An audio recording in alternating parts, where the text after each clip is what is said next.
Hi everyone, my name's David, and this is my before and after story. The two words that I chose were, as you can see, worthless and worthy. And the reason for that is, the majority of my life I never thought I was good enough for anyone. I grew up in a religious household and followed all the rules and guidelines that good kids were supposed to do. And the truth is, I just wanted to feel like I belonged, that I was a good person. I tried to be loving and accepting of others, hoping that sort of same gratitude and affection will be given back to me. And from the outside, it looked like I was succeeding, but the truth is, on the inside, I hated myself. I couldn't stand myself. Yeah, I feared that I was worthless to the world with nothing good to offer. I developed this sort of self-deprecating sense of humor to mask this insecurity, but it only fed it more. It only made me feel worse. My good deeds were a way of making up for the flawed way that I was made, and I knew I was broken. I just didn't know what could fix me.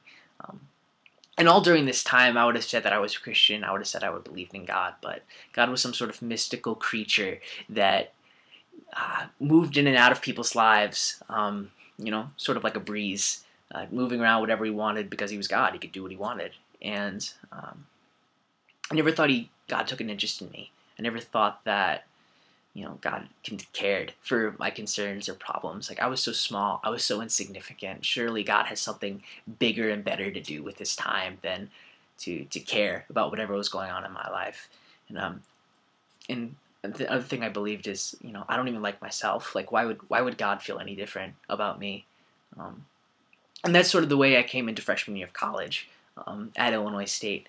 And through sort of a series of conversations, someone coming up to me and through different friends that I had in classes, they started telling me about Jesus and his message and how life-changing it is. And the message that they told me was this: that despite my unworthiness, despite my failures, despite my not being good enough, God loved me so much that he gave his one and only son for me. That he paid for my failures with his own life, and that I'm saved by his grace, his unearned favor, through trusting in him to be the perfection that I can never be. I was not loved because of who I was, but because of who Jesus is. And it was just a Christian life that I never heard before. Something inside me, just clicked. It's wait, this is why people go to church? This is the message? Yeah.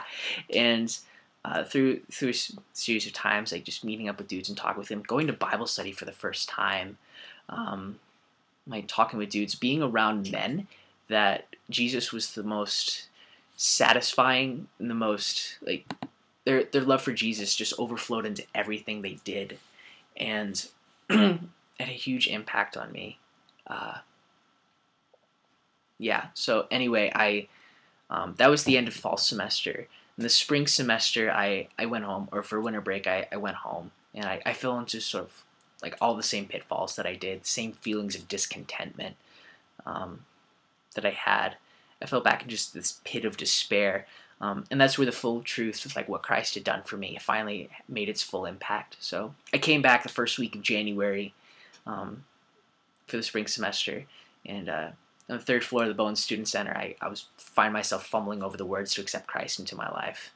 After experiencing God's grace and God's gift of unconditional love like that, I knew there was no turning back, that God had been pursuing me since the very beginning, and I just never turned around to say hi or to accept it. Having God in my life was just better than ignoring him.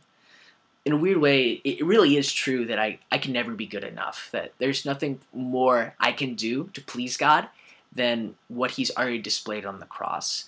And instead of life of rigid perfectionism and fear, and if I don't live up to that perfectionism, I'm worthless, I don't have anything good to offer, I now have just freedom and joy that no longer depends on my circumstances or my performance or what I do, because God has shown his love already through Jesus, that I'm unconditionally accepted, that I'm worthy of receiving love. Not because of who I am, not because of what I've done, but because of who Jesus is. Again, my name is David, and this is the story of how I moved from feeling worthless so worthy. Thanks again for listening to my before and after story.